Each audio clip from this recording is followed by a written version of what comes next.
Assalamualaikum warahmatullahi wabarakatuh.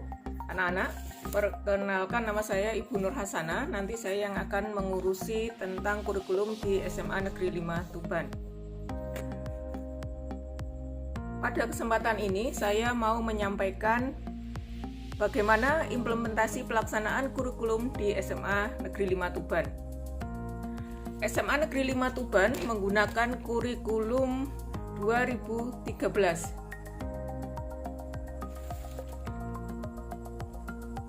Kemudian apa saja yang ingin saya sampaikan? Yang pertama adalah visi dari SMA Negeri 5 Tuban. Kemudian beban belajar, struktur dan muatan kurikulum. Kemudian pembelajaran daring. Dan yang terakhir nanti tentang kenaikan kelas, karena ini penting nanti yang harus kalian perhatikan. Visi. Apa visi SMA Negeri 5 Tuban? Yaitu membentuk generasi mandiri yang kompetitif dan berprestasi di bidang iptek, berlandaskan iman dan takwa serta berwawasan lingkungan.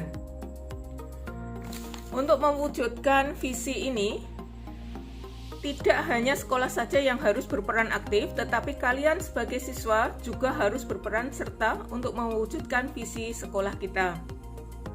Kita harus berjuang bersama-sama untuk mewujudkan visi kita.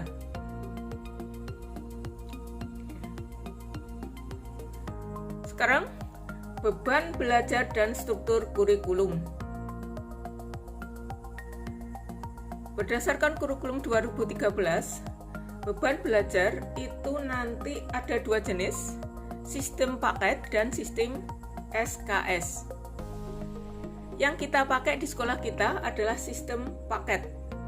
Jadi kalau sistem paket, itu beban belajar kita sudah ditetapkan oleh pemerintah seberapa banyak yang harus kita pelajari.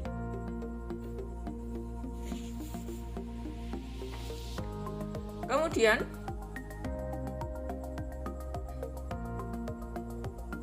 selanjutnya, pengaturan beban belajar. Beban belajar yang akan kita laksanakan yaitu ada dua macam, kegiatan tatap muka dan penugasan. Kegiatan tatap muka nanti setiap 1 jam pelajaran itu waktunya adalah 45 menit. Sedangkan untuk penugasan itu waktunya adalah 0-60% dari kegiatan tatap muka.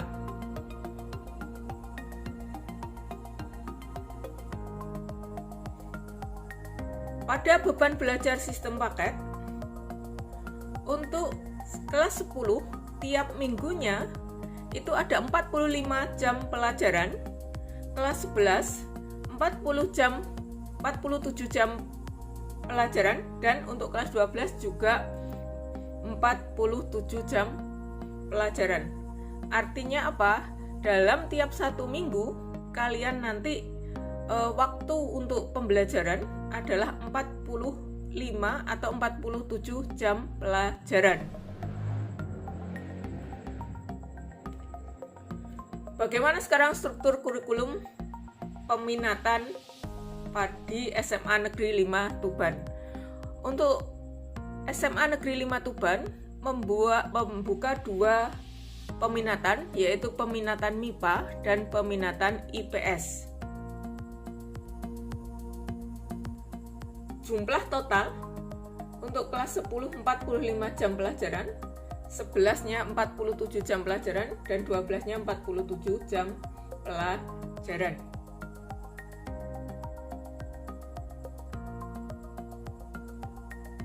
Jadi, kesimpulannya adalah bahwa nanti mata pelajaran lintas minat kelas 10 peminatan MIPA, bahasa dan sastra Inggris, dan ekonomi. Mata pelajaran lintas minat kelas 10 peminatan IPS, bahasa dan sastra Inggris, dan kimia. Mata pelajaran lintas minat kelas 11 dan 12 peminatan MIPA, bahasa dan sastra Inggris saja. Kemudian untuk mata pelajaran lintas minat kelas 11 dan 12 peminatan IPS, bahasa dan sastra Inggris. Itu yang akan kalian pelajari kalau kalian nanti akan memilih peminatan MIPA atau peminatan IPS. Kemudian yang selanjutnya, bagaimana pembelajaran yang akan kita laksanakan? Ya. Pembelajaran daring ataukah luring? Pembelajaran yang akan kita laksanakan adalah pembelajaran yang bersifat pembelajaran jarak jauh, di mana pembelajaran jarak jauh bisa dilaksanakan secara daring dan bisa dilaksanakan secara luring. Maksudnya apa pembelajaran daring? Kalau pembelajaran daring yaitu menggunakan HP, laptop, atau bisa juga dilakukan dengan menggunakan aplikasi pembelajaran atau menggunakan portal. Itu untuk pembelajaran daring. Kalau luring, tetap pembelajaran jarak jauh, bisa menggunakan televisi, radio, modul, atau LK, lembar kerja, atau media pembelajaran lain di sekitar kita. Sama-sama pembelajaran jarak jauh, satunya menggunakan alat teknologi, satunya menggunakan teknologi juga, bisa menggunakan teknologi atau tidak karena bisa menggunakan modul LK dan bisa menggunakan televisi. Nanti di SMA 5 Tuban kalian bisa menggunakan pembelajaran jarak jauh baik itu melalui daring atau melalui luring. Tergantung nanti bagaimana Bapak Ibu guru kalian melaksanakan pembelajaran. Ini pembelajaran daring ini juga membutuhkan keaktifan kalian anak-anak. Selain gurunya yang juga harus aktif, tapi siswanya juga harus aktif. Kalau hanya salah satu saja yang aktif, pembelajaran seperti ini tidak berlangsung dengan baik karena berjalan satu arah saja. Jadi kalian juga harus aktif, gurunya juga harus aktif.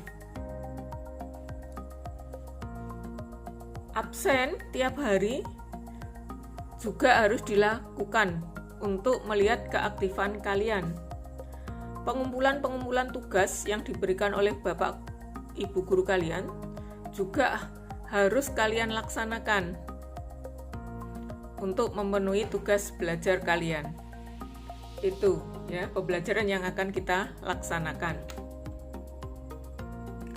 Kemudian ada hal yang perlu saya sampaikan selain tadi, yaitu tentang kriteria kenaikan kelas, karena ini penting di awal supaya kalian tahu bagaimana toh apa yang harus kalian penuhi untuk bisa naik kelas. Kriteria kenaikan kelas yang pertama adalah kalian mengikuti semua program pembelajaran dalam 2 semester. Jadi mengikuti semua pelajaran sehingga dapat nilai, ada nilai semuanya untuk mata pelajaran 2 semester. Pelanggaran, ini biasanya kalau kita pembelajarannya tatap muka, itu ada sistem skor, ada pelanggaran, ya. Dan kalau pelanggaran itu sampai skornya 100 poin, itu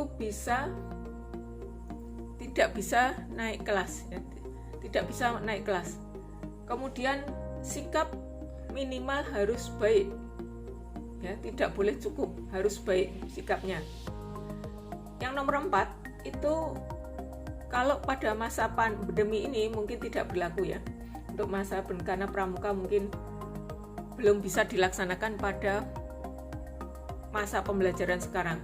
Mungkin insya Allah kalau pandemi sudah hilang, semester depan kita bisa melaksanakan pramuka ini.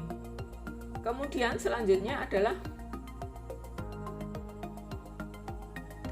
tidak memiliki lebih dari 2 mata pelajaran yang masing-masing capaian pengetahuannya di bawah KKM. Kalau KKM di sekolah kita, yaitu semua mata pelajaran adalah 70. Ya, jadi kalau ada nilai di bawah 70 sebanyak 3, maka bisa tidak naik kelas. Kenaikan kelas itu nanti keputusannya melalui rapat. Sedangkan siswa yang 2 kali tidak naik kelas diberi kesempatan untuk mutasi ke sekolah lain. Itu kriteria kenaikan kelas. Kemudian ada yang perlu kalian pahami juga, pada pelaksanaan pembelajaran semester 1, pembelajaran masih dilakukan dengan cara jarak jauh. Bisa secara daring atau bisa secara luring. Apa saja yang kita nilai nanti, yaitu sikap, nilai sikap, pengetahuan, dan keterampilan. KKM tadi sudah di awal sudah saya beritahu bahwa KKM di sekolah kita adalah 70. Nah, anak-anak, itu yang perlu saya sampaikan pada apa yang perlu kalian ketahui dalam kurikulum kita, apa yang nanti kalau kalian mau pilih peminatan apa, kemudian bagaimana pembelajaran, kemudian bagaimana kriteria kenaikan kelas. Itu saja yang perlu saya sampaikan. Nah, tapi sebelum saya tutup, nanti ada pertanyaan. Pertanyaannya adalah, bagaimana pendapat kalian tentang pembelajaran daring? Pembelajaran daring yang akan kita laksanakan. Dan menurutmu apa kelebihan dan kekurangan dari pembelajaran dengan sistem daring? Silahkan kalian jawab dan dikumpulkan. Saya akhiri sampai di sini. Wassalamualaikum warahmatullahi wabarakatuh.